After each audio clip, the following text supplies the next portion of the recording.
બેઠા છે અને ઘડિયાળ યાદ આવી છે અને પાછું ધામેલ યાદ આવ્યું છે. મને હમણાં જ ભરતભાઈ મારી સાથે આવ્યા છે, મારા મિત્ર છે ભરતભાઈ માંગુકિયા. મેં સ્વામીને ઓળખાણ પણ આપી કે અહીંયા કામરેજ 4 રસ્તા છે અને ત્યાં આશીર્વાદ માનવ મંદિર નામથી, ખરેખર મંદિર કેવું હોવું જોઈએ જોવું હોય તો અહીંયા માનવ મંદિર સુધી જાય કામરેજ 4 રસ્તા સુધી.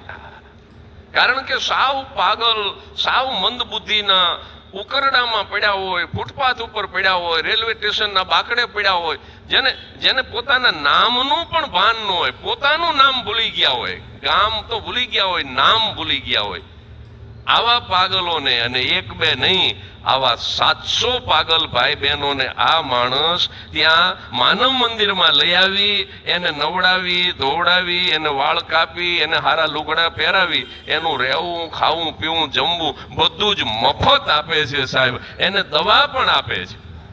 તો આ ઉત્તમ પ્રકારની સેવા છે ને. એટલે આ ભરતભાઈ અહીંયા મારી સાથે છે અને એમણે મને કીધું મને કે આ ધામેલના છે અને પાછા ધામેલ મારા હાડુભાઈનું ગામ છે, એટલા માટે એક મારી પોતાની લખેલી કવિતા અને પછી આ ઘડિયાળ ઉપર આવું. મૂળ વાત મારે ઘડિયાળને કેન્દ્રમાં રાખીને કરવાની છે, પણ ધામેલ જેવું પંખીના માળા જેવું ગામ હોય આપણું સૌરાષ્ટ્રનું કે ગુજરાતનું, તમારા વતનને યાદ કરજો.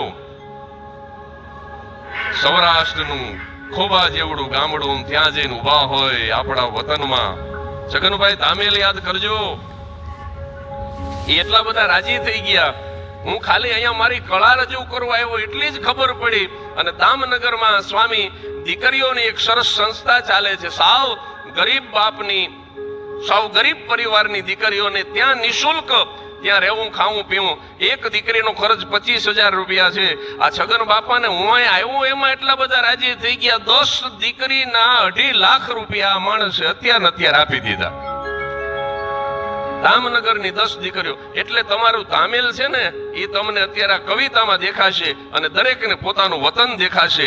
મારી પોતાની લખેલી કવિતા કે આપણા સૌરાષ્ટ્રના એ ખોબા જેવડા ગામડામાં જઈને ઉભા હોય, વતનના ગામમાં જઈને, ત્યારે મને તમને શું જોવા મળે કે ધૂળ ઢેફાન પાણા હોય, ભીતે ભીતે છાણા હોય, ટાણા એવા ગાણા હોય, પણ ધામેલમાં મળવા જેવા માણા હોય. ભલા માણસ, હે, ધૂળ ઢેફાન પાણા હોય, ભીતે ભીતે છાણા હોય, ટાણા એવા ગાણા હોય અને મળવા જેવા માણા હોય. જ્યાં ઉકરડા ને ઓટા હોય, બળદના જોટા હોય, પડકારા આકોટા હોય, પણ માણા મનના મોટા હોય.